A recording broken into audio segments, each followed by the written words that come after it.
नमस्कार दर्शकबिनहरु, तपाईलाई आज म यो संसारमा नेपालको कति ठुलो भूमिका छ र त्यसैगरी नेपालले संसारमा नेपाल हुँदाखेरि कतिको ठुलो भूमिका निभाएको छ भन्ने आजको यो प्रश्नको जवाब म तपाईलाई आज यो भिडियोमा दिन चाहन्छु। कुरा गरौँ 2015 को एभरेस्ट मुभी, जसमा चाहिँ एउटा ठुलो एउटा भूमिका निभाएको एउटा क्यारेक्टर छ। यसको नाम हो डग ह्यान्सन, जसले भनिन्छ त्यसमा मुभीमा भनिएको छ कि I am climbing the Mount Everest because I can, because to be able to climb the high and see that kind of beauty that nobody ever see, it would be a crime not to। अर्थात् यसको मतलब के भन्दाखेरि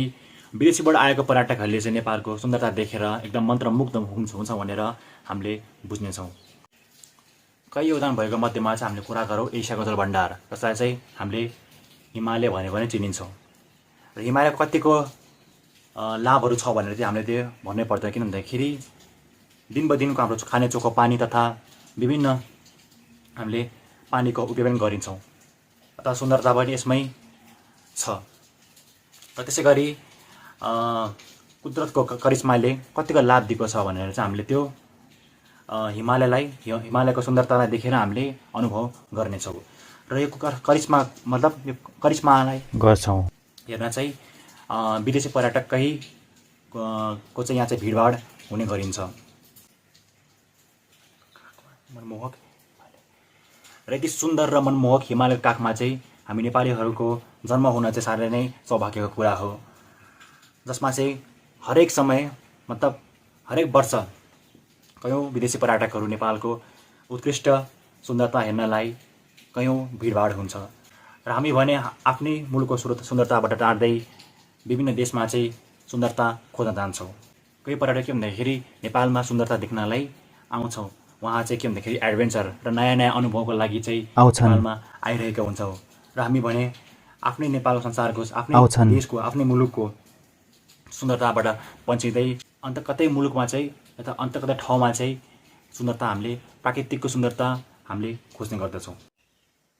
र योगदान number 2 को बारेमा कुरा गऱ्यो भने चाहिँ अनि धर्मको हिन्दू धर्म अथवा अनि बुद्ध धर्मको एकदम ठुलो योगदान हिसाब भनौँ अङ्ग भनौँ मेडिटेसनको बारेमा रहेको छ। र मेडिटेसन भनेको के भन्दा मेडिटेसनको लागि चाहिँ कयौँ विदेशी पर्यटकहरू चाहिँ नेपालमा मनको शान्तिको खोजको लागि तथा नयाँ नयाँ अनुभवको लागि चाहिँ नेपालमा आइने गरिन्छन् र यसमा पनि सहभागी हुने के भन्दा प्रायः विदेशी पर्यटक नै हुने गरिन्छन्। र हामीले चाहिँ नेपालमा खोज्ने हो भने चाहिँ तपाईसँग गर्ने ठाउँ हामीले कयौँ विभिन्न पाइने गरिन्छ। र आजको भिडियो के भन्दाखेरि मैले मात्र केवल 2टा मात्र योगदानको बारेमा चाहिँ कुरा गरेको छु र खासै भन्नुपर्दाखेरि चाहिँ मलाई त्यति समय पनि छैन र केही छोटो समय पाएकोमा चाहिँ मैले चाहिँ यो हल्का समय निकालेर भिडियो बनाएको छु र आगामी समयमा पनि म भिडियो बनाउनेको प्रयास अवश्य गर्ने नै छु र त्यति समयको लागि चाहिँ तपाईहरुलाई गुड बाई छ।